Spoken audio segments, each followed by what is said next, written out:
अगर आप किसी मार्केट में जाएं और वो बेहंगम सी मार्केट हो, तो क्या आप अपनी दुकान आराम से ढूंढ लेंगे?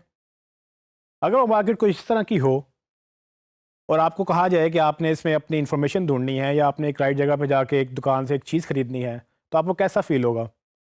आप यकीनन इसमें घूम सकते हैं। अगर मैं आपको कहूँ कि एक प्लाज़े में जाएं और वहाँ जाकर आप एक मार्केट प्लेस में इस तरह से एक नक्शा देखते हुए अपनी दुकान ढूंढें, तो क्या आप ढूंढ लेंगे? यकीनन इधर ढूंढना दुकान को आसान है, बजाय इसके कि आप इसमें ढूंढें। सो यही हालात कुछ वेबसाइट्स के भी होते हैं। इसी तरह से अगर वेबसाइट स्ट्रक्चर्ड नहीं होगी, ना ही यूज़र अपनी इन्फॉर्मेशन ढूंढ सकेगा, ना ही गूगल उस पर इन्फॉर्मेशन ढूंढ सकेगा।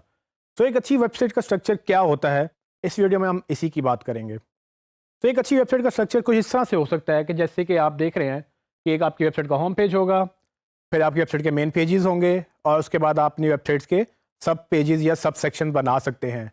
और ये इंफॉर्मेशन जिस तरह से फ़्लो कर रही है, यूज़र जब आएगा वो पहले होम पेज पे आएगा, फिर वो इनर पेजेस पे जाएगा और फिर वो बॉटम पेजेस पे, यानी कि वो इनर पेजेस के इनर पेजेस पे भी जा सकता है।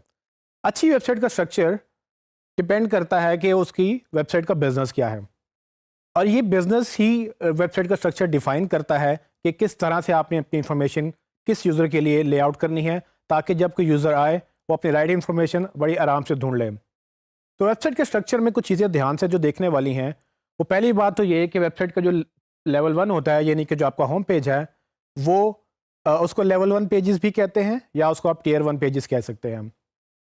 दूसरा जो लेवल होता है वेब पेजेस का, जो मतलब कि जो होम पेज से इनर पेजेस होते हैं, जो सेकंड लेवल पे आते हैं, उसको लेवल 2 पेजेस भी आप कह सकते हैं या आप उनको टियर 2 पेजेस भी कह सकते हैं। और इसी तरह से अगर आप एक लेवल नीचे चले जाएँ, तो आप टियर 3 या लेवल 3 पेजेस काउंट करते हैं उनको, और इसी तरह से आप करते चले जाएँ तो वो टियर और लेवल बढ़ते चले जाते हैं। इस बात का आपने ख्याल रखना है कि गूगल लेवल 4 तक पेजेस को देखता है। जैसे ही आप लेवल 4 से आगे जाएंगे तो गूगल पॉसिबिलिटी है कि उन पेजेस को मिस करना शुरू कर दे। और यही वजह है कि हम वेबसाइट का स्ट्रक्चर अंडरस्टैंड कर रहे हैं, क्योंकि हमने इसको एसईओ के लिए यूज़ करना है। हर वेबसाइट जो है उसका स्ट्रक्चर उसके बिजनेस पे डिपेंड करता है। सो अगर आपका बिजनेस ई कॉमर्स का है तो आपका वेबसाइट का स्ट्रक्चर डिफरेंट होगा। अगर आपका सिंपल सर्विसेज बेस्ड बिजनेस है या आपका किसी और तरह का बिजनेस है जिसमें ज़्यादा पेजेस नहीं चाहिए, तो उसका डिफरेंट स्ट्रक्चर होगा। तो फॉर एग्जांपल एक स्ट्रक्चर जो है वो इस तरह से हम ले सकते हैं। अगर आपकी वेबसाइट ज़्यादा बड़ी है, उसमें हज़ारों की तादाद में पेजेस हैं, तो एक स्ट्रक्चर कुछ इस तरह का भी हो सकता है। अब ये डिपेंड करता है कि आपकी वेबसाइट किस तरह से मैनेज हो रही है या आपके बिजनेस किस तरह से मैनेज हो रहा है, उस पर आप बात करेंगे।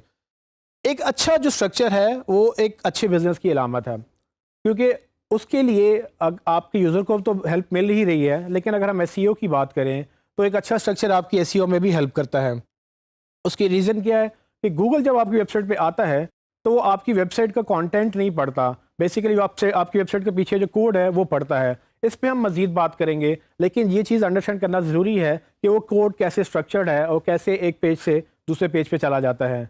सो जब गूगल को क्रॉल करने में आसानी होगी तो वो अल्टीमेटली आपकी एसईओ में भी हेल्प करेगा, क्योंकि हमने शुरू से जो डिस्कस किया वो ये है कि गूगल यूज़ेबिलिटी पे काफ़ी फोकस करता है और वो यूज़र को देखता है कि क्या आसान है और क्या नहीं। जैसे जैसे यूज़र उसको अपनी डिमांड देता जाता है, वो उसके लिए आसानियाँ पैदा करता जाता है। और हमने भी यही डिसाइड किया था कि हम भी गूगल के लिए आसानियाँ पैदा करेंगे। इसमें मैं आपको ये बताता चलूँ कि एक अच्छी वेबसाइट का स्ट्रक्चर पूरी वेबसाइट को सपोर्ट करता है। इसका मतलब ये हुआ कि अगर आपकी वेबसाइट बढ़ रही है और वो बढ़ती चली जा रही है, जो कि अच्छी बात है, क्योंकि वेबसाइट का बढ़ना मतलब कि बिजनेस का बढ़ना है। लेकिन जितनी मर्जी वेबसाइट बढ़ जाए, अच्छा स्ट्रक्चर कभी चेंज नहीं होता। अच्छा स्ट्रक्चर चेंज हो भी तो वो और स्ट्रक्चरल बन जाता है। आपने ये देखना है कि आपकी वेबसाइट का स्ट्रक्चर, यानी कि ढांचा, वो इस तरह का हो कि अगर आप उसमें हज़ारों क्या लाखों पेजेस भी ऐड करें तो वो बढ़ता चला जाए, लेकिन मसला किसी को भी ना हो, यूज़र को भी उसकी इन्फॉर्मेशन मिल जाए और गूगल की भी उसको इन्फॉर्मेशन मिल जाए। अल्टीमेटली हमारा वेबसाइट बनाने का मकसद यही है कि हम अपनी टारगेट ऑडियंस को, यानी कि जो विजिटर आए उनको भी हम इन्फॉर्मेशन दें, यानी कि अगर गूगल भी आए तो उसको भी हम वही इन्फॉर्मेशन दें, और अल्टीमेटली हमारे लिए भी उसको मैनेज करना आसान हो। इसीलिए हमने वेबसाइट स्ट्रक्चर को बड़े ध्यान से रखना है, ताकि एसईओ हमारी अच्छी हो सके, और यकीनन हम एसईओ ही सीख रहे हैं और एसईओ ही बेहतर करना चाहते हैं।